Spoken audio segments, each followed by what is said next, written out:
You have all written prelims and are now waiting for the result. So what do you do now? There are two ways to go from here. First is just sit back and speculate on the cutoff to see how you performed, analyze the questions. Or the second way is to start preparing for your mains right away. But then, how do you do that? Where do you start? How do you cover those dynamic portions which you did not prepare during the prelims exam? And what about current affairs? How do you go about them? Vision IAS, through its years of expertise in general studies preparation, has brought together a comprehensive program, General Studies Advanced Mains. It is going to be a 60-day program where we will cover topics from GS 1, 2, 3 and 4. The details of the topics are available in the brochure, which you can find in our description box. Along with that, we will be covering Mains 365, in which we will be covering current affairs of the whole year from the perspective specifically suited for the mains examination.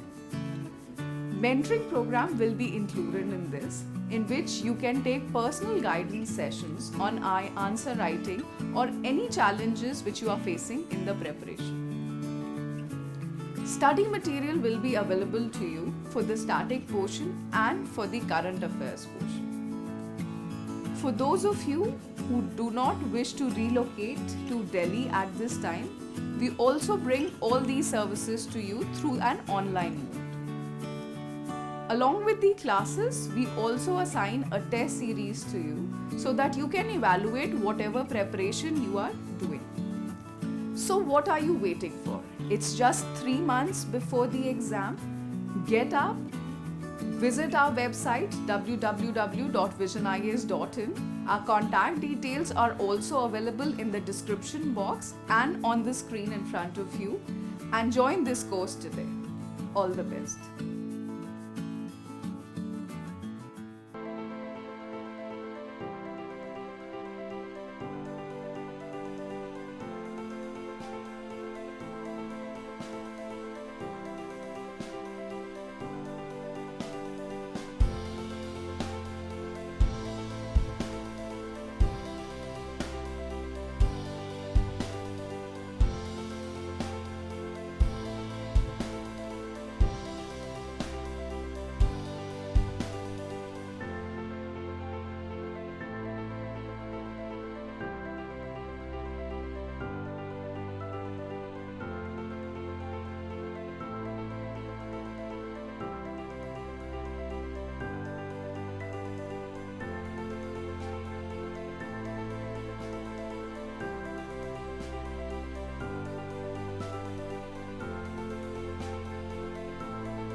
Hello everyone. Today we have with us Chandrajyoti. She has secured All India rank 28 and in her first attempt. She comes from St. Stephen's background and her optional was history and so was her undergraduation subject.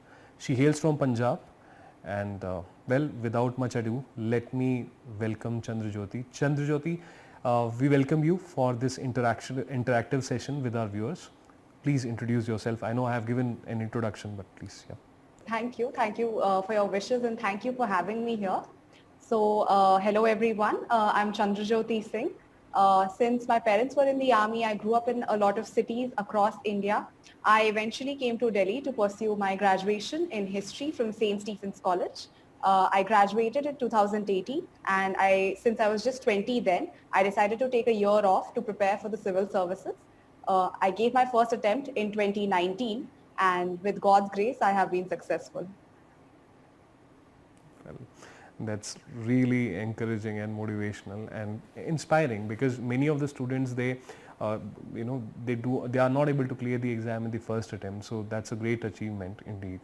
So I was reading one of your blog or like somewhere I was reading about you, and there you had mentioned that while preparation, during the phase of preparation, you had watched many of the topper talks, and now today we have a day where you are giving a topper talk.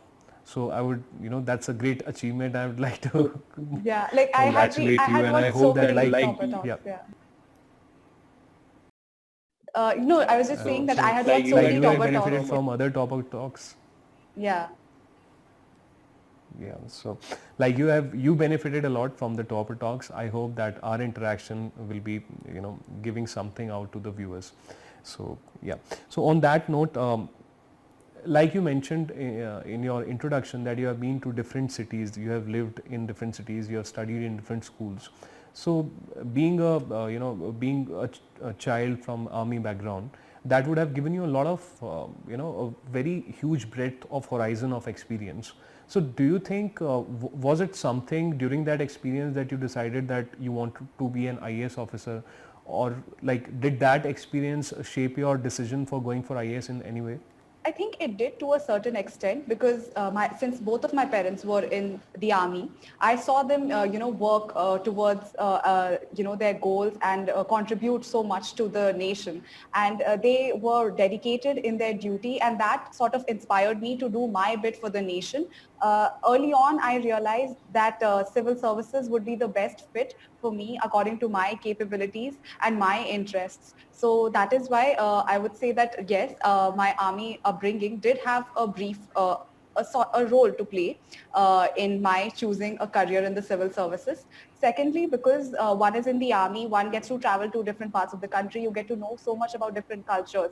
And even the cantonments where we live, they're like a mini India. So you get to understand the different perspectives and, the different problems people face from different parts of the country. So I think that really enabled me to choose that I would want to go for civil services. Okay. And while you were living in these different places, did you ever get a chance to interact with the local civilians? Were you able to have a look at the local infrastructure, the way it is, and did that inspire you in some way that you want to be an IAS officer? Right. I think there are a few cantonments that I lived in that were sort of open cantonments. Otherwise, cantonments in headquarters at commands usually tend to be closed. So I think one of the cantonments that was pretty open was in Lucknow as well as one in Jalandhar. So I think at Jalandhar, I sort of interacted a little bit with the civilian population, and I understood like what problems they face in entering the cantonments, even though their houses are there. So even they face difficulty and they have to undergo checking and everything to enter the cantonments. So that also sort of gave me an idea about the kind of situations people are in living in an open cantonment even.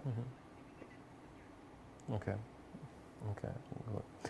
Right. And then you came to Delhi and you did your graduation in history, and I see that your optional subject was also history. So, but so that makes your choice of optional kind of intuitive. But there are many students who are unable to they do not go for their same optional as they had the subject they had in their undergraduation. So when did you exactly decide that? Was it like that you want to become an IAS officer and that's why you are going to, that's why you studied your optional from that perspective in your graduation, or was it a very natural interest for history that you opted for this optional? I think it was a very natural interest in history that had developed by the time I was in 8th or ninth, I think, because my readings were always directed towards history. My parents also sort of had an interest in history. My dad loves reading William Dalrymple. So that sort of, shaped my interests. And eventually, when I was choosing my stream in 11th, I decided I would go for humanities as opposed to any other stream. And I sort of formed an idea in my head what I wanted to pursue for graduation as well. But at the same time, I knew at the back of my mind that civil services was a goal that I wanted to work towards. And I thought, well, if I have an interest in history, might as well pursue at my graduation level. And that would be really beneficial for me when I take it up as an optional during the civil services examination. So, but usually the students, they get a little overwhelmed with the amount of facts which are there in history, and many of them, they are unable to develop that interest in history, and they see history as a summation of numerous facts. So, is there any approach to reading history that it can become more interesting for the reader? I think one has to first realize that history is not just about facts. It's just not a narrative of what has happened in the past. One has to see it as a story of change that has taken place and continuity as well. So that's how I saw history, a story of continuity and change. And I would then explore the areas in which these changes or these continuities take place, right? So if you look at society, if you look at culture, if you look at institutions. So that is how I decided to look at history rather than just seeing it as a dry subject, which is just about facts. I think one has to realize that, where we are today is a result of what has happened in the human past. So once you realize that, you understand the importance of learning your own past. And as they say, if you don't know where you're coming from, you'll never know where you're going. So I think a study of one's past is very important to shape your direction for the future.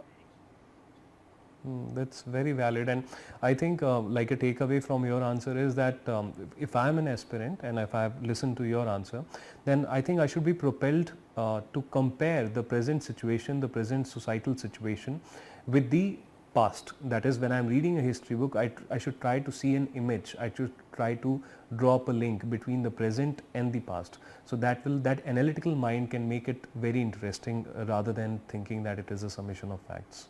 Yeah. Okay. So the next segment that we are going to move on to is the preparation of the prelims.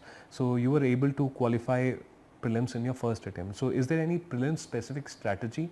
Because and with the focus that, okay, if someone wants to clear prelims in 1 year, then XYZ things are required to be done. Right.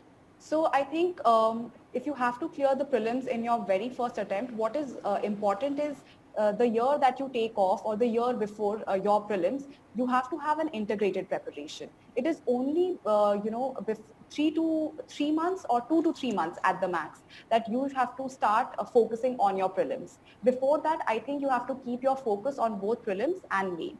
Once the prelims is just 3 months away, then you have to start revising your basic books such as the NCERT, such as Lakshmikant, such as Spectrum, just to brush up on the facts that are required for your prelims examination. Secondly, what is also important is that you give due emphasis on the current affairs that are going to be asked in your prelims. And for that, I think revision is important. I did weekly revisions of current affairs, monthly revisions, as well as 6 monthly. And then I also went for the year-end compilations that are available in the market. So I think constant revision of current affairs is another important aspect to clearing prelims. I think the third thing that is also very important is taking adequate number of mock tests. So you have to take these mock tests, and at the same time, once you get your scores back, you have to analyze where you lost marks and how you can further improve upon your scores. I think these are the 3 things that are really important for clearing your prelims examination. But usually the aspirants, they find the syllabus to be huge, it's humongous. And many of the times, although 1 year seems like a long period, but still many of the aspirants, they feel that in the span of 1 year they are unable to read everything, and they are unable to master everything, they are unable to make notes out of everything and then to revise. So how did you manage all of these things? Right. So I think there is a strategy to each and everything that I did. For instance, when people talk about making notes, you have to be very smart while you're making notes. You have to firstly be sure of what medium you're going to be using for making notes. Either you can go for the handwritten medium or the online medium.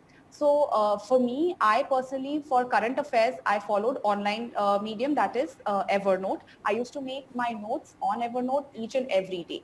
What it does is it saves your time. If you start making handwritten notes, you'll be writing your current affairs, notes from the newspapers and from the various websites that are available for 3 hours straight. Once you shift to an online medium, there it reduces drastically to 1.5 hours. I noticed it myself, and therefore I am recommending an online medium for making your current affairs notes. Secondly, you also have to choose which subject to make notes for. A rule of thumb that I followed was that if there's just one book for a particular subject that I have to follow, let's take an example of polity. You just have to follow Lakshmi Kant to clear the prelims. You don't have to read any other book, in my opinion, to even clear mains as such. So for that, I would suggest there's no need to make notes, just highlight on the book itself. On the other hand, if you're reading a subject that requires multiple books. For instance, for me, that was geography.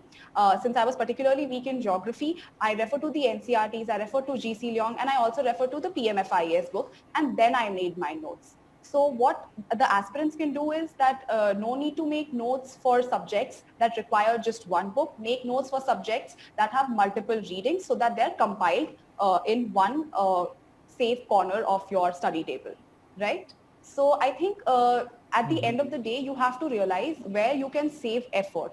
This, whatever I did in my 1 year, I think I was able to clear the examination because I figured out where to save effort, and I implemented that as soon as possible. So I think saving effort and saving your time is more important rather than just making notes for each and every subject that you can lay your hands on. And a very important aspect of saving effort is if one is able to have a continuity in the graduation subject and the optional. How much of efforts you had to make specifically for UPSC in your history optional? Right. So I think because I had studied history at my graduation level, I had access to my graduation notes as well, which made it quite easy for me to make my final notes for the UPSC examination. So what I basically did was I did read the readings that are recommended by the people, the basic book list that is there for UPSC history optional. But at the same time, I had my notes from graduation also that were there. So I think that made it it made it very easy for me to just revise it and remember my notes very quickly because I had basically done the syllabus in the 3 years that I was at St. Stephen's. So I think it was just a revision of sorts, I would say, for me. Okay, so that would mean that an added benefit was that you were not required to take any specific coaching for your option, right? Yes, perfect. Yeah, I did not take any coaching for my optional. Rather, I was focusing on just revising the syllabus again and again and also taking test series. Okay, and I know you would have studied history a lot more in depth because it was your graduation subject as well. But what are you mentioned that there is a standard book list. So, and I know you would have done much more research because of it being your graduation subject. So, if you would have to recommend like couple of books or to choose something from NCRT, like what would be the ideal book list for an aspirant who is having let's say history subject as an optional, and secondly an aspirant who is not having history as an optional but he needs to study or she needs to study it for the GS. So are there going to be separate book list, and if you can throw light on that, I think it will be very beneficial for the viewers. Right. I definitely agree that there's a separate book list for those who pursue history as their optional and those who just want to study history for their general studies paper. So those who are preparing for history as their optional, I would suggest that for ancient India, they look at the base book, that is Professor R.S. Sharma's Ancient India, as well as the extended reading, that is Professor Upinder Singh's book on early India as well as medieval India. So I think these are the two books that I refer to and I would recommend for pursuing history as the optional for the ancient part. If we look at the medieval part, I would recommend Professor Satish Chandra's book on medieval India. If you look at modern India, Bipin Chandra's book is the base book, but beyond that, you have to read Sekhar Bandyopadhyay's book. For world history, since it's quite vast, I refer to three sources, selective readings again of these three sources, Jain and Mathur, Norman Law, as well as Self-Study History, the website. So again, for world history, you have to be selective. You cannot read each and every part of the book or the website that is there. Moving on, apart from these sources, I had certain supplementary sources that I referred to. These were the IGNOU BA notes as well as my own graduation notes that I had made during my graduation years. So I think this is a fairly concise book list for history as an optional. But if someone wants to just study history as a GS subject, then I think they have to limit themselves. For ancient India, they can simply refer to Professor R.S. Sharma's book, which I mentioned earlier, that was my base for the history optional. They can also refer to the NCRTs of 12th standard, the new NCRTs, because a lot of times these days in prelims, they have been asking questions from the new NCRTs as well. For medieval India, again, I would say one should refer to Satish Chandra's book. For modern India, I think Bipin Chandra's book is enough to pursue history as your GS subject. For world history, again, I feel internet sources would be your best bet to clear the exam, because you cannot read entire books. You just have to look at the topics that are there in the syllabus, just Google it and try to make concise notes as far as possible. So I think, as I've stated, there is a difference and the reading becomes quite vast if you are pursuing history for your optional. Okay, well, that was very informative, Chandrajyoti. Also, to sharpen your skills, did you join any test series for history optional? Yeah, I joined two test series, one at GS Core and one at selfstudyhistory.com. I think test series for any subject, GS, your mains, your prelims, as well as your optional, I think it's really important because you have to test yourself in a stressful environment in a time-bound manner. You have to be able to finish your exam. So I think more than just taking coaching for your optional, I think what is more important is you take test series and try to sharpen your writing skills as well as understand that you have a certain time limit to follow, and you understand that there is a certain presentation skill that is required when you're writing your answers. Okay. Earlier in our discussion, you mentioned that geography was one of your weak links. So, what was your approach to, tackle that challenge of geography? Right. I think I knew that geography was my weak subject. I think since my school days, even though I did fairly well in the social science subjects, but geography always caused me heartburn. So in my third year, actually, I decided that, well, next year I am going to prepare for the civil services. So I might as well just go through whatever is there, whatever book lists are there. So in my last semester, I decided, well, I'll just read all the geography NCRTs and cover my base so that when I'm actually preparing, I don't have a problem. So I read the NCRTs well in advance. And then when I did begin preparing after my college was over, then I went through the 11th and 12th NCRTs again. I also referred to GC Leong and I also referred to PMFIS, the compilation, the geography compilation. Beyond this, if I felt that there was any particular topic that I had difficulty in, I would obviously Google it and look for the best online source. And beyond that, I feel that once you actually take an interest in the subject, which I finally started doing because I had to clear the examination, I started understanding it in a better way. And all the concepts that seemed very hazy earlier, they started becoming more and more clear once I started reading about them in detail and started obviously taking an interest in understanding these concepts. And what about rest of the GS? Is there any specific approach with respect to the GS1, GS2 and GS3? Ethics I'll take separately, but like for example, there are certain important subjects like economics, like you mentioned about geography. So like overall, I would want you to, speak something on GS1, GS2, GS3 preparation in terms of the sources and how did you go about it? Right. So for GS1, if you look at history, I didn't really have to look beyond my optional preparation. I think that was enough. I just had to learn to limit myself whenever I was writing an answer, because once you pursue a subject at an optional level, you know so much that you can't stop yourself from writing more. So I think I trained myself to do that. Secondly, if we look at the society part, for that, I think if you read the current affairs and if you read your newspapers regularly, you follow the editorials, I think you do not need to look beyond that. Still, a lot of people want to make concise notes regarding the causes of something, regarding the results of something. For instance, topics such as regionalism. So what are the causes? What are the impacts? So for that, you can just Google that particular topic and make your short notes. What one has to realize is that even when you are doing so, the focus always most importantly has to be on current affairs. So try linking as much as you can in each and every GS subject, whether it's GS1, GS2 or GS3, as much as you can link the topic, the question that you're answering to the current affairs. So that's why I would recommend for the society part, refer to the newspapers only. Geography, I've already mentioned. Moving on to GS2, if you look at polity, most people would actually be surprised, but I only referred to Lakshmikant. I think that was enough for me.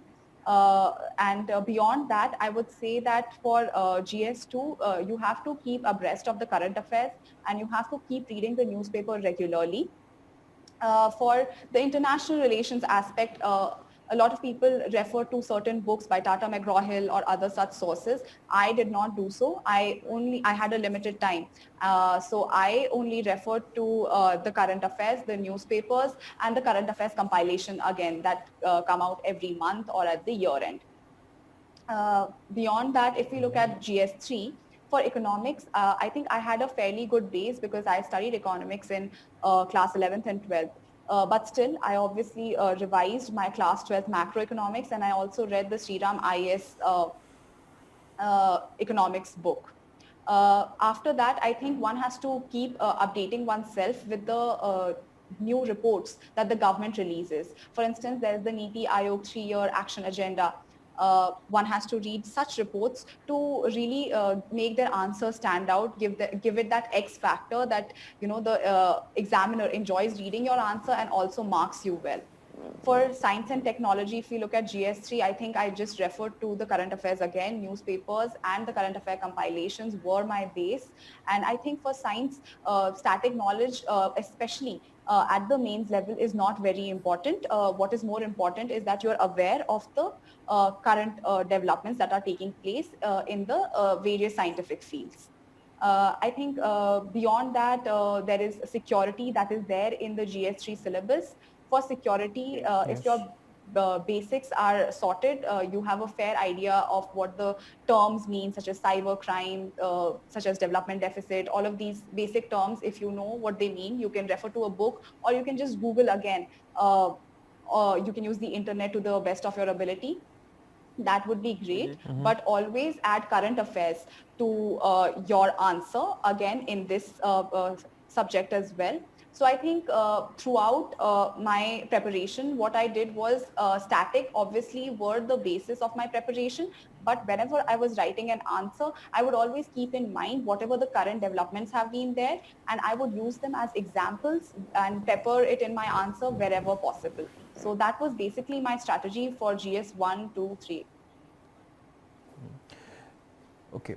So listening to your answers, I was observing a pattern. First of all, you mentioned a lot about online sources, and there is a plethora of them. The aspirant, he or she can easily get distracted. So can you mention that how to figure out that what are the right online sources, or maybe you can give a list of some sources, some important websites for your GS preparation, like for example for society you mentioned that you used to look at some websites or the current affairs part. So online sources के बारे में थोड़ा सा अगर बताएं please तो. Yeah. So for online sources, as you said, there are a lot of online sources that are now available for UPSC preparation. But what you have to see is that there is some new information that is available and that is being added to your notes.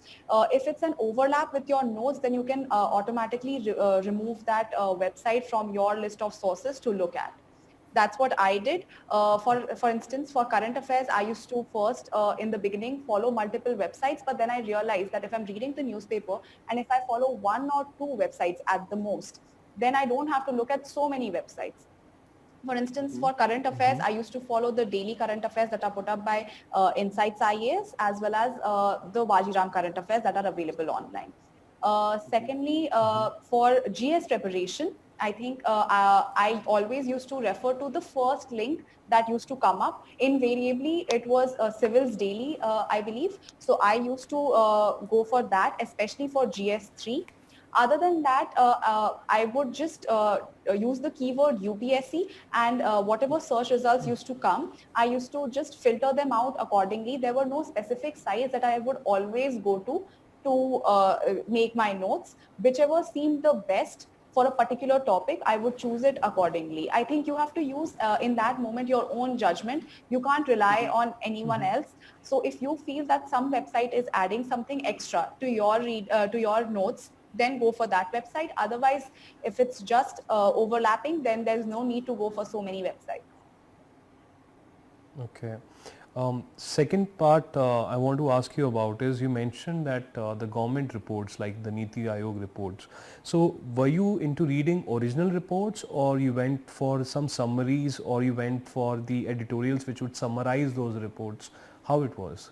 Right. So it depended again from time to time. For the Niti Aayog report, for instance, I referred to the original report in itself.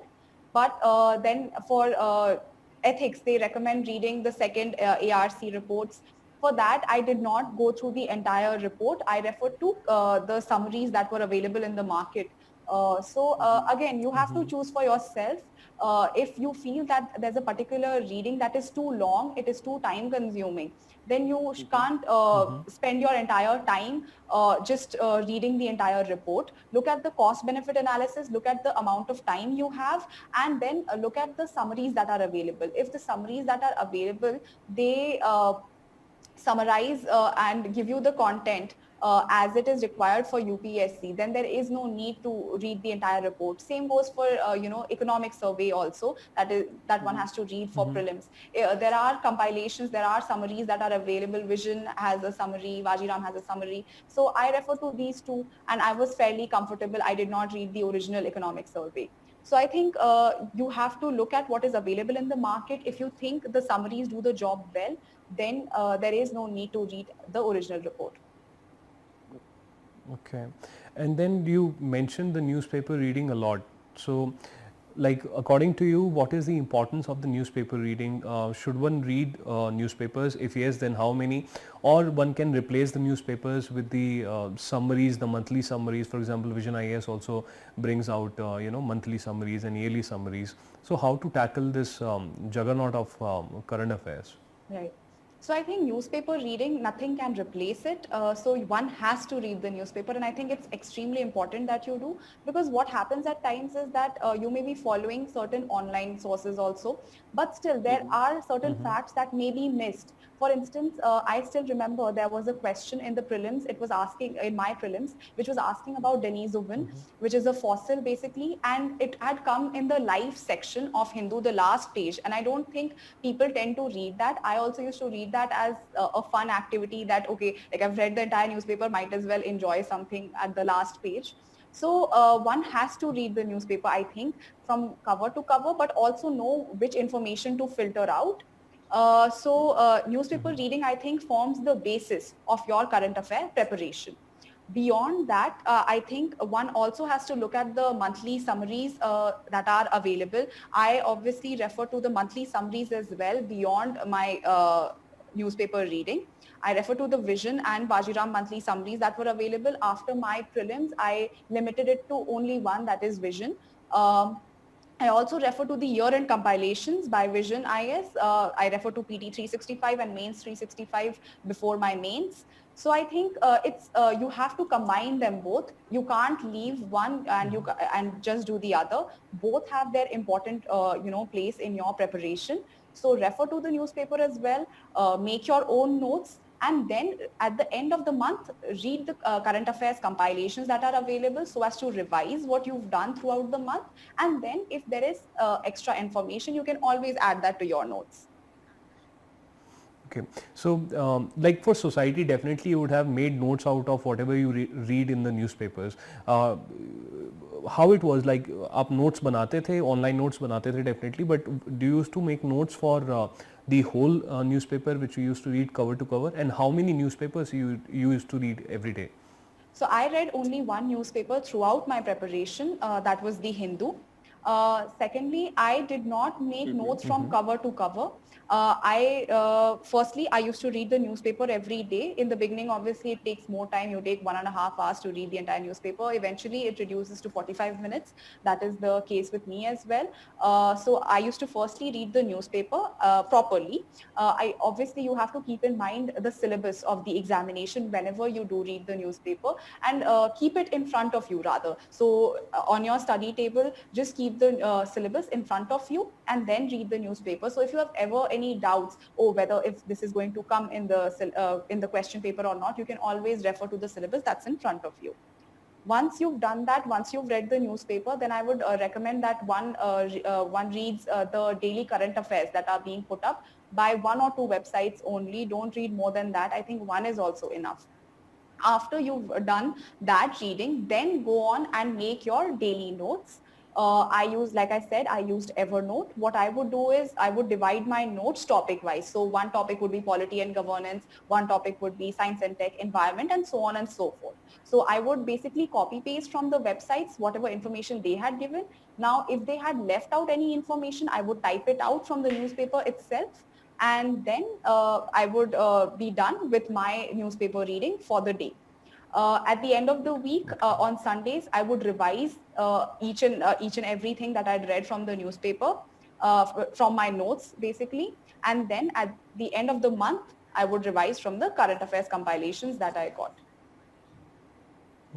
So while reading the newspaper and while making notes, did you focus on certain kinds of information more? For example, to elaborate my question, for example, if I am studying the newspaper from the UPSC perspective, so I'll focus more, let's say, if a newspaper item mentions a committee being formed or a commission, giving out its finding. So that becomes more relevant for me compared to, let's say, if any political leader had said something or something like that. So in that line of direction, I want you to guide our aspirants that what to focus on analytically while reading a newspaper. Right. So obviously, if there's a commission that's being formed, if there's a committee that's being formed, that is important from your UPSC preparation point of view. But at the same time, if a politician has said something about a particular issue, then you obviously have to look at that issue. What are the implications of that? What is its past and all of that? So I think that also becomes important. Political news always isn't important, but if there is something of substance that is being talked about, that could be important in terms of your polity, in terms of geography, in terms of history, then it becomes important. So just when you're reading the newspaper, in your mind, just go through the various subjects that are there. So history, geography, polity, economics. If the thing is related to any of these topics, environment, science or tech, then you should make note of it. Try to look it up as far as you can if you don't find it in the compilations that you're reading. So you have to take it upon yourself to look it up. Secondly, I feel that, there are certain kinds of news that can be completely eliminated. Sports news can be completely eliminated. If you're reading the business section, then look at the news from the regulatory authorities' point of view rather than just what is happening in the market and all of that. Private sector mergers or something like that's not important. Yeah, so that's not important. If a regulatory authority has brought in some changes, then it becomes important. and just keep your eye open for some interesting kind of news that could be there. Like you are anyway reading the newspaper and you are taking out 1.5 hours to read the newspaper. So if there's something that is interesting, if there's something that catches your eye, just read it for your own curiosity's sake. That's what I used to do, and you will be surprised. The mind is actually a very beautiful thing. You might have just read it once, even something, but it'll stick with you till the end. And in the moment of the examination, it'll just click, and you will be able to mark the right answer. So if you are reading the newspaper, be slightly curious about something interesting that is in the news. For instance, if there's a certain species that has been discovered and if it has been named after some pop culture character. So that kind of news used to obviously interest me. And these are the kind of news that you remember also because they're so interesting. So always go for that as well, I would recommend. Okay, great. So basically, if you used to read any newspaper article where you found any term, or if there is any politician who raised any important issue, but what usually happens is in that newspaper article that issue will be raised, but nothing will be given to the student. So then you used to go to Google to find the small nitty-gritties of that article and jot down in your notes, right? Yes, exactly. Okay, great. Right. Next comes, first of all, I am in awe of you because, when I started preparing, then in the beginning it used to take me, because of probably my English was not that good, in the beginning it used to take me like 3 hours to complete the newspaper. Then the struggle was I did not know that what to focus on, what not to focus on. So initial notes of an aspirant, they can have a lot of junk. So that was the reason that I asked you the previous question which I asked. So thank you so much for your answer. Yeah. The next part I would want to look at is ethics preparation, specifically because it has a huge percentage of marks allotted to it. It's a separate paper altogether. So standard things, any book lists, any approaches, and where I want your special expertise is, it's very easy to ratify some philosophers. The tough part is the application. So plus the second tough part is how to make the philosophical part interesting, because there can be students who find it like, okay, they go to sleep when they read Plato or something like that. So on these aspects, please, your ethics preparation. Right. So I think my ethics preparation was also like ethics as a subject really scared me, honestly, because of the kind of marks that people get. Either you get really good marks, but sometimes even the toppers, they don't get really good marks in this subject. So I was also very worried about my ethics preparation. But what I figured out eventually was that you can refer to any book, honestly. You can refer to lexicon, you can refer to the notes that are available in the market. But at the end of the day, you have to be able to understand whatever term is there that is given in the syllabus. So if there's a term such as transparency, objectivity, neutrality, impartiality, you have to be able to understand that term in your own words, be able to express it in your own words. And then at the same time, you have to have an example. I would say have two examples, an example from the life of a famous person as well as an example from your own life to sort of enrich your answer. So I think that was my basic strategy while I was preparing for my ethics paper. Earlier, I used to just cram definitions and then hope that this would suffice. But eventually, I realized that one has to see the application as well. And this application tends to usually come from an example that you can give from the life of a famous person or from your own life itself. I think beyond that, one can also refer to the ARC reports. They are also very important and they are sort of, again, form a base for your ethics preparation as well. Beyond that, as you said, philosophers, reading about philosophers, their ideas can get, definitely it can get boring. So for that, I used to refer to this YouTube channel that is the School of Life. Which makes it very interesting and it's really addictive also, I would say, to a certain extent. When I started watching that, I used to watch one philosopher after the other. They have videos on Rousseau, Nietzsche, and so on. So I think, and they explain the ideas very well. They also give a basic biography of the philosopher as well. And they're really short. They're about 10 minutes long. So you are not even spending that much time on your preparation. And it can be like a good break from your boring, hectic preparation that you've had. So I think that would be an interesting source for the aspirants as well. As far as implementing the philosophers' ideas goes, I think I used to just simply quote the philosophers, their ideas, and try to again find an example of these certain ideas in public life again. So whatever you read, I think you have to find an example for it in public life, from the life of a famous leader or from your own example. That is what will make your answer stand out. Well, while you were answering, I just YouTubed School of Life, and I myself subscribed to it, and it has, I think, 8-minute videos, 10-minute videos, because I'm interested in learning about Nietzsche and all of those philosophers. It's a recent thing. So Yeah, yeah, you don't that even will be have to very read the helpful to entire students. books. Yeah. So like Okay, Nietzsche yeah. has Thus Spake Zarathustra and all of that. And while I was interested in reading those books, no one has the time on their hands during the preparation to go into the entire detail. But if you want a short summary of his ideas, you can always go to this YouTube channel. Yeah, the God is dead and the Antichrist, right? It's actually interesting if you get into it. Um, so, yeah, the next question which was coming to my mind was, well, for most of the aspirants, they would be like, okay, Chandra Jyoti has told us that, examples from personal life. So they will be confused that, okay, my life is not great. So what kind of examples should I look for? Is it fine to mention that something happened in my family and and I asked this because I was having another topper talk. That topper also mentioned that you should take examples from your personal life. So I want to actually know that what kind of examples are suitable for being quoted in the exam. So I think always try to cite examples that show your skills.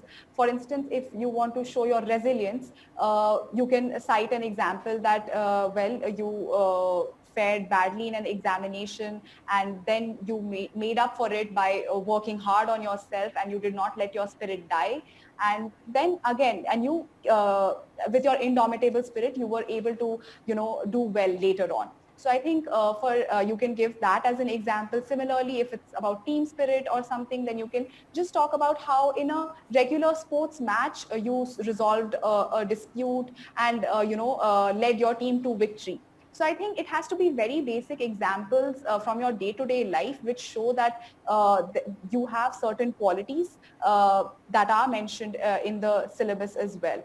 So I think no one has to look for an extraordinary example. No one, actually, I think I am young and I don't think I have had a particularly remarkable life. It is in these ordinary examples that you find the extraordinary, and that is what I would recommend to the aspirant. And I'm getting an idea right now to get the extraordinary out of ordinary if we can have a bridge between our example and then the theory of ethics.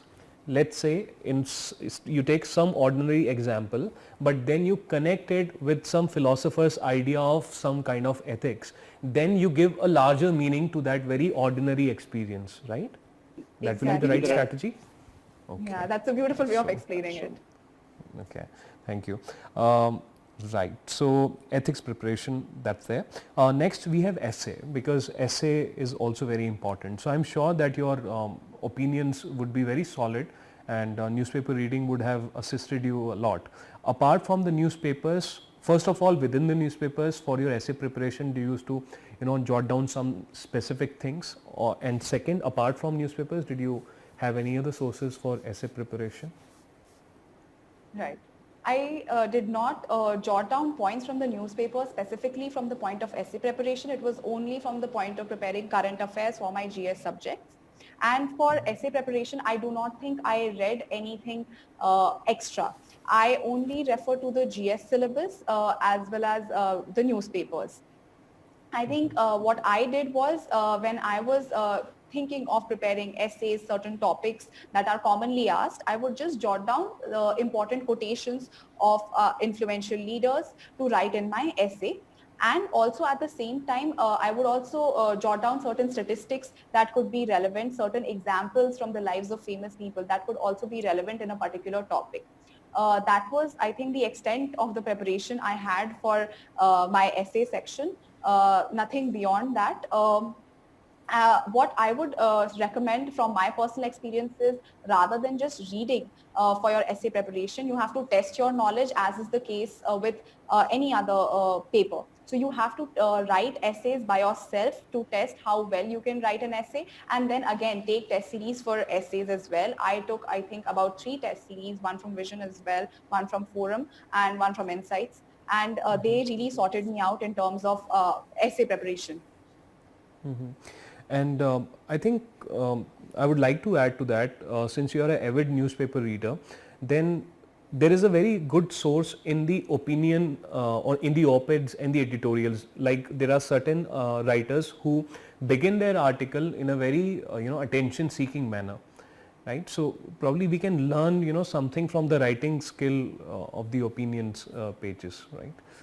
Okay. Right. I think editorial is really important to not just your preparation for GS papers as well, but also for your essay paper, because what you can see is that when you're reading the newspaper, it is monotonous to a certain extent. But when you get to the editorial section, there are certain articles that you read that just capture your interest. And that is the skill I think you also have to employ when you're writing the essay in the examination. The examiner has gone through multiple answer copies, and you have to draw his attention to your essay. So how do you begin your essay to best draw the attention of the examiner? You can start with a quote, you can start with a statistic, you can start with an anecdote.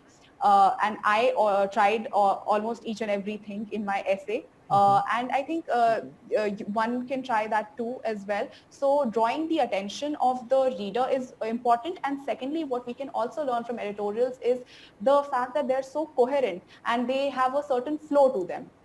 What happens many a times when we are writing an essay, we tend to just remember points and then we just write it down and think, okay, well, it's fine. But what is more important is not remembering the points. You have to first draw out an entire structure for the essay and then write your essay, so that your essay has that certain flow, has that certain coherence and a cohesiveness that is required in the examination. So that when the reader is actually engaging with your essay, not only is his attention drawn, but he finds reading your essays very easy, very engaging as well. That's very valid, and this structure approach is very, very important, because what happens is that when you're drawing the structure, then you have so many things which which are there in your mind. And if you imagine that had I not drawn the structure, so probably while at the time of writing, that idea would have come and gone out of my mind. So yes, jotting down, that is very important. Did you used to do that even for your GS answers, making the structures before attempting a question? Not really, because in the GS paper, there is already a paucity of time. So you cannot be spending your time just drawing the structure. What I would just basically do is, in the question paper, slightly, I would just, in my own handwriting, just write certain initials that I would remember, certain points that would come to my mind whenever I was reading the answer, reading the question. As such, there was no structure that I would plan out for the GS answer before attempting the answer. When I was writing the answer, I would have a basic idea of what is to be done. Obviously, I followed the regular introduction, body and conclusion and way forward format, but I did not write down the structure as such when I was attempting the GS answers. Okay. And you mentioned the test series multiple times. So how is the time management, not in terms of like daily time management, but in terms of like monthly time management? Like when your prelims got over, so I call the time period between prelims and mains as interwar years, like the two world wars, World War I, World War II, interwar years. So was your syllabus complete before your prelims, and in that inter period you focused only on as much answer writing as possible, or how is it?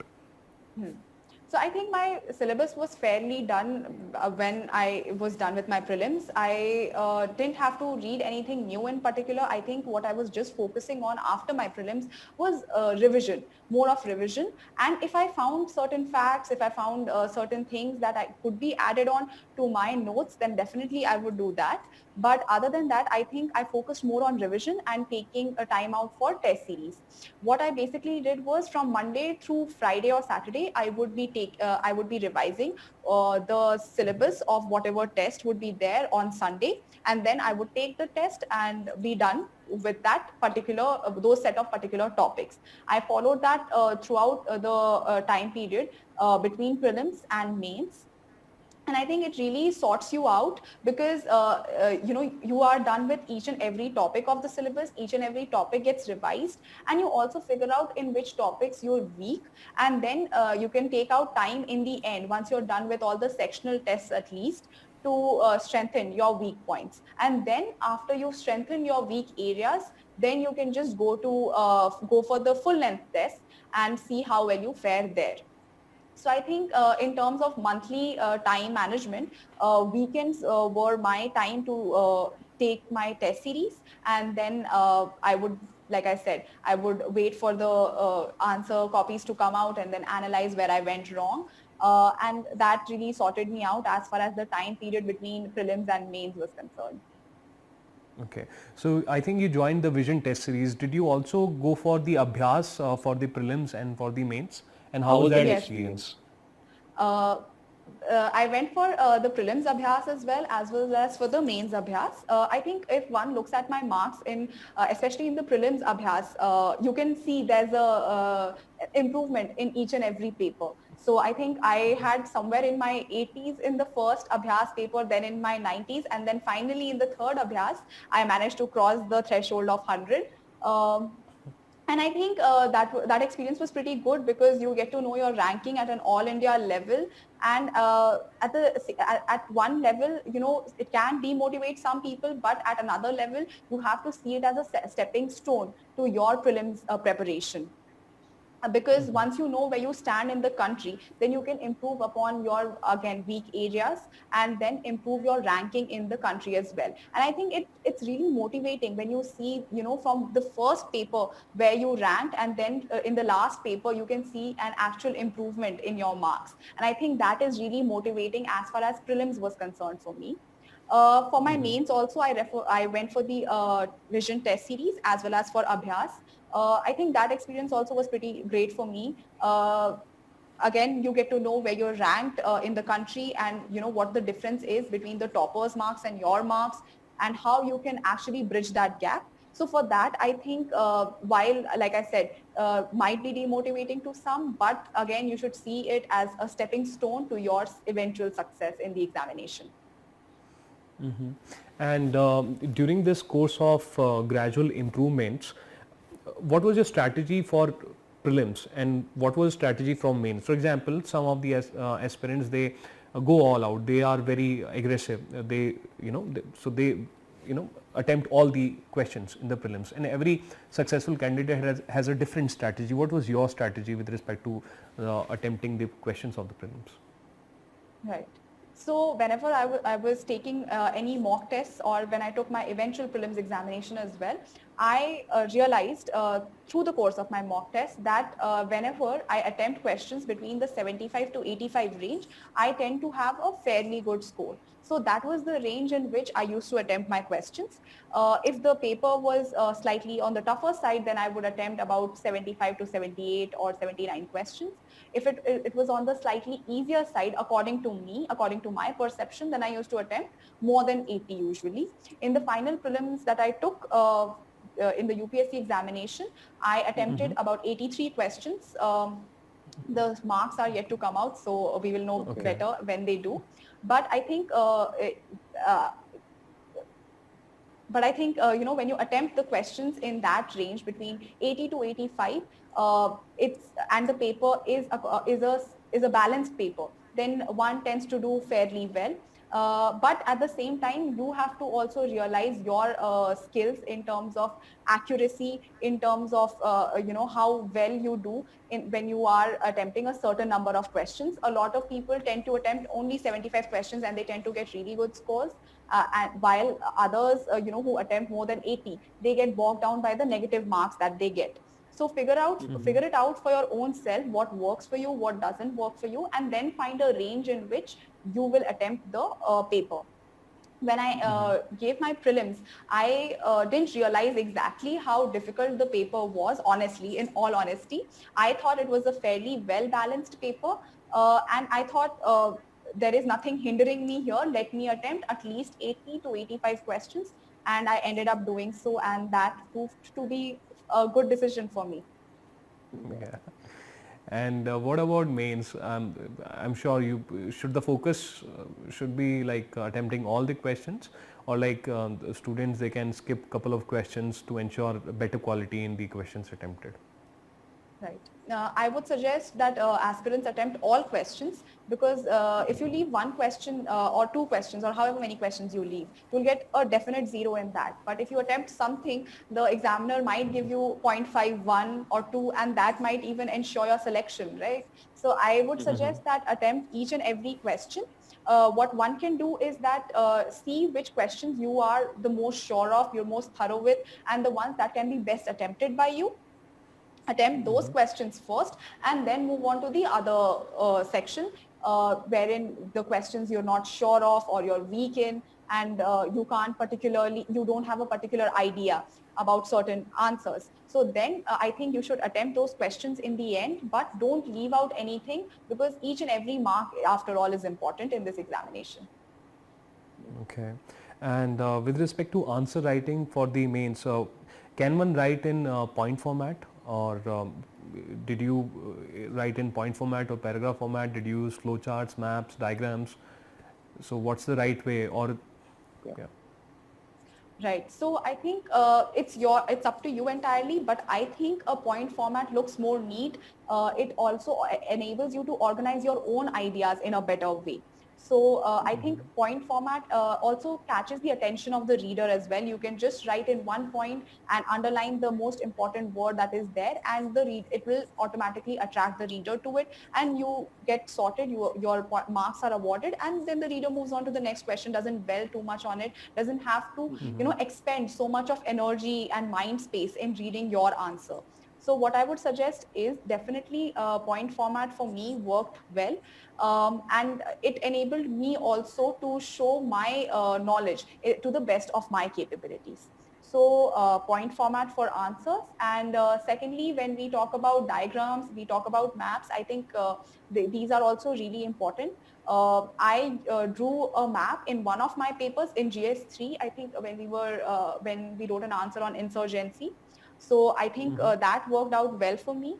Other than that, flowcharts also are really important. So if you have a flowchart that really explains the point that you're trying to make in a clear, concise manner, then you can save your time, rather than just writing sentences about the thing that you're trying to explain. You can just draw a flowchart, attract the attention of the reader as well. You can give a change to the examiner. The examiner has been reading the same, paragraph-based, point-based answers or whatever. So the flowchart will really interest him and will be like a good change, and may even get you some brownie points with the examiner.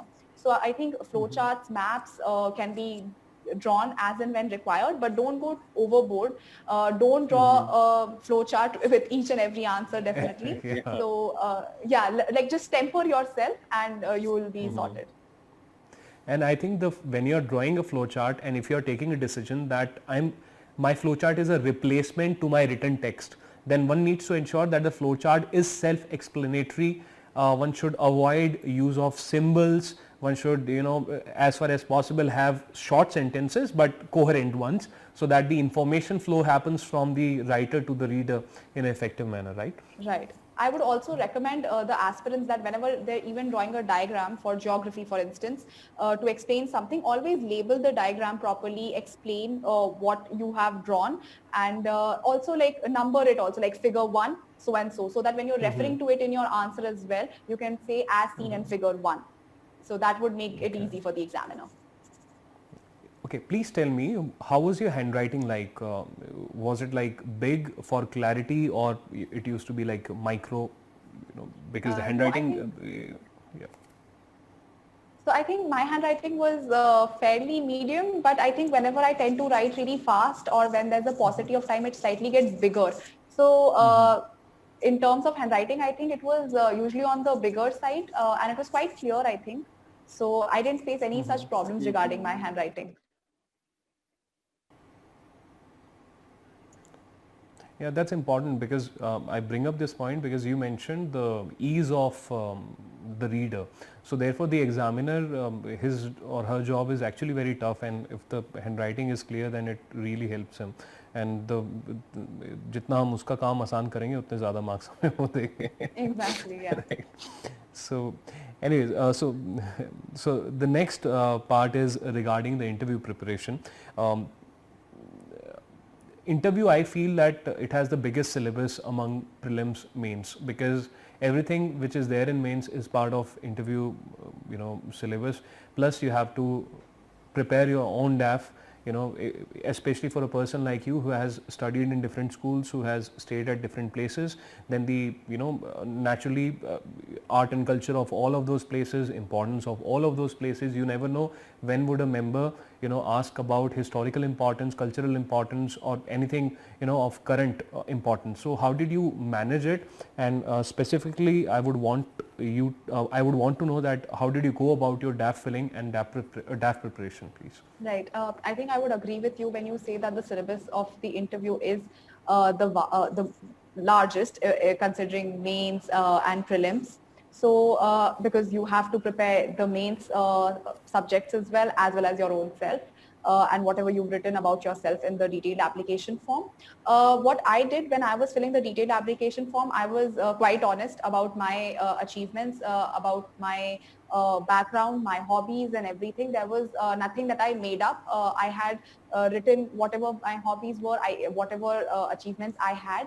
And I decided that I would not go overboard in anything. So I didn't write too many hobbies, or I didn't write about too many achievements, only the achievements that I was confident about, that yes, if asked a question on this, I would be able to answer and I would not face a problem. So I think that's what I did. In terms of my background, since I have lived in multiple cities, I decided that while I would prepare the cities for us at a certain basic level, I would focus more on the cities where I had completed my 10th, my 12th, as well as my graduation years, because these are the important milestones in a person's life. So I focused more on those cities, the culture, the historical importance, the statistics regarding those cities, and that I think proved to be a fairly good decision for me. Yeah. And how was your interview experience? Was it a smooth ride or a roller coaster one? I think my interview experience was pretty great. According to me, it was a fairly smooth ride. I think whatever questions that I was asked, they were sort of on the expected lines, if you think about it, because questions from history optional were asked. For instance, I was asked about the Industrial Revolution, why didn't it take place in India and why it happened in Europe. I was asked about the 1857 revolt, and then I was asked a pretty interesting question about alternative history. How would India look like today had Subhash Chandra Bose succeeded in freeing India with the help of the German and Japanese forces? So I think the interview was on expected lines, and it was What interesting was as your well. answer to that? For the Sorry Subhash to interrupt. What was your answer to that alternative history? Yeah, yeah. Right. So I said basically that if we look at the German and the Japanese forces that time, they were fascist powers, they were imperialist powers. So it is likely that India's current situation could have been could have been fascist to a certain extent. But at the same time, if you look at Subhash Chandra Bose, he also had a great deal of respect for democratic ideals. He resigned from the post of the Congress president. So he did respect the idea of democracy. And India's future therefore could have gone either way. It could have been fascist or it could have been democratic as it is today. So it is it could have gone both ways. So I think I provided like a fairly balanced opinion, taking the facts that I had into account. And the panel member seemed fairly happy with it. He was smiling at me. So I think it satisfied him to a certain extent. Well, actually, ideology of Subhash Chandra Bose is left wing, whereas fascism is right wing. And I was reading a book recently, just to add 15 seconds to your answer. I was reading a book about Subhash Chandra Bose. He is like my personal favorite. So, General Tojo wanted him to declare the provisional government as like the permanent government of India. But he declared that no, this is only a provisional government, and the permanent government will be decided when India gets independence. So I totally agree that to his democratic credentials. Right. Okay. Yeah. And So how are your answers to the interview? Yeah, please. Yeah. yeah, so I think, yeah, like I said, the history questions were fairly on expected lines. Beyond that, I think I had brushed up my current affairs thoroughly. So I was asked questions about President Donald Trump's visit that had recently concluded. My interview was on March 12th, and I think the visit had concluded by the end of February or something.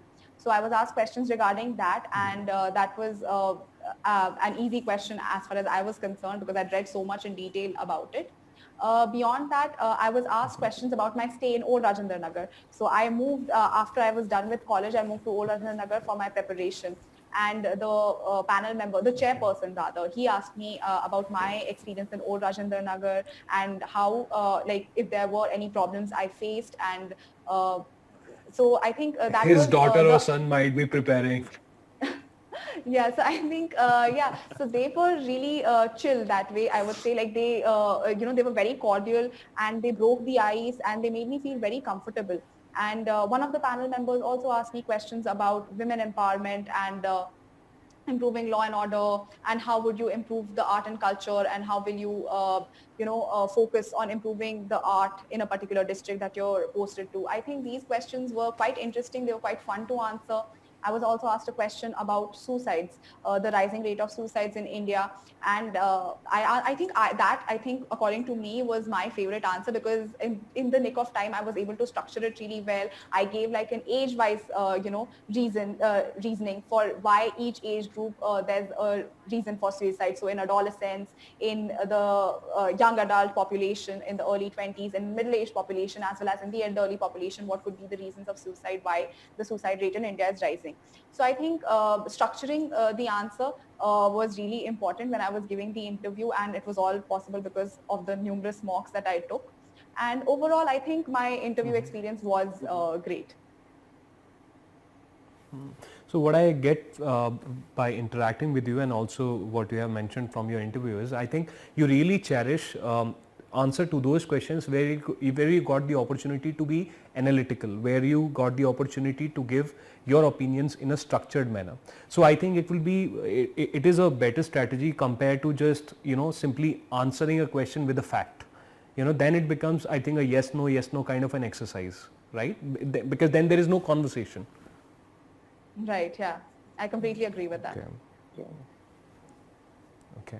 Well, to conclude my interview, again I'll go to one of your posts. I was reading about you before this interview, and there you talked about the motivational aspects. There you talked about that how you also, like any other candidate, you faced your fears, the fears of failure. You talked about that, every candidate is a human being, and you also went through these fear factors, that whether you will be able to clear the exam or not clear the exam.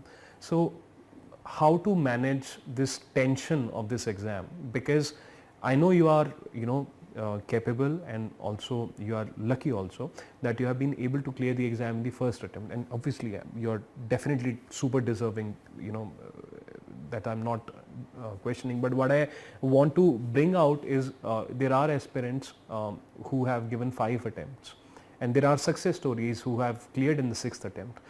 How to handle the tension part, how to keep yourself motivated? Right. I think you always have to remember why you decided to undertake this preparation, this arduous journey. So I think that's what I did. I used to keep reminding myself nearly every time I felt demotivated, each time I got a low score. So I used to keep reminding myself that when I clear this examination, there are things that I would like to do. There's goals that I would like to achieve, and that's why I have taken up this direction in my life. Secondly, I felt, that my parents had a really important role in motivating me. And I always used to think, well, they'll be really proud of me when I clear this examination. So I think that also played an important role. As far as, demoralizing factors go, you can get demoralized at each and every stage of this examination, and you tend to be really afraid because the success rate in this exam is really low. What I would suggest is that one obviously has to take care of their mental health whenever they face these these demotivating situations. So talk to your family. I think that really helped me out. I used to be in constant touch with my parents, especially my mother. Each time I felt sad or like concerned about any aspect of my preparation, I used to talk to her. I used to share with her my feelings regarding, each and every aspect of my preparation. And there were times I genuinely, broke down on the phone as well, but she was there to handle it all. And I think that's what you need. You need a person in your life to hear you out, and that will definitely, you feel that, okay, there are people who support me throughout this journey, and that is what is the most important thing, right? You have a good support network. So for me, that was my family. And beyond that, I also used to talk to my friends whenever, I had time. And I used to share my fears with them as well. And that really helped me out in terms of, facing the fear of failure is concerned. And I do agree that the failure rate is really high. But you always have to keep reminding yourself of your goal, of why you decided to go for civil services. And you have to keep in constant touch with your near and dear ones so that your stress level gets reduced, and you're able to focus on your preparation. Well, indeed, parents are angels. I mean, God bless our parents, and may they be blessed with great health, especially in the present times of the COVID. So well, best wishes for them, and best wishes for you, Chandrajyoti. It was really great interacting with you, and I wish you are able to taste the delicious food of Ganga Dhaba in your academy. I know you are your bags must be packed. You are about to go. A very beautiful weather is there in Mussoorie. You'll be getting to interact with one of the top personalities of the country. In fact, I mean, like one of my friend was there in the academy, and they had Raghuram Rajan giving them lectures. So yes, it is going to be a great exposure henceforth for you. So well, it was lovely interacting with you. Any last message for the aspirants from your side? I think one important message that I would like to give is that any aspirant has to combine smart work and hard work. And that is how you will be able to clear this examination in your first attempt, or maybe even in your second attempt. So focus on time management, focus on, not exhausting your effort, and focus on combining hard work and smart work. And secondly, I would also suggest the aspirants, what I would suggest is that take care of your health, because, a healthy mind resides in a healthy body. A lot of times we tend to focus only on our physical health, but both mental and physical health are important to clearing this examination. And I think, while taking this examination, your emotional intelligence skills are also tested. And I think that test also enables you to, prepare yourself for your life as a civil servant. And I think what I would also conclude on a note is that enjoy the journey. I think I really enjoyed my stages of preparation. I think there were highs and lows, and yes, the lows were very low, but the highs, again, whenever I used to, clear a certain stage of the examination or get really good marks in a particular mock or do well in a mock interview, I think those were happy moments too. And the knowledge that you gain obviously is the most important aspect of this journey. And enjoy learning throughout this journey, and focus on the knowledge that you're gaining, and be curious throughout this journey, because at the end of the day, curiosity will get you through this examination. I know it did for me. Well, great. I have just one word, one word is coming to my mind after interacting with you, and that's hope and joy. Right. So on that note, I'll end the discussion. Thank you. Thank you so much Keep for up the having me hope. as well. Yeah. Be joyful. Okay. Thank See you. ya. Bye bye, Jyoti. All right. Bye.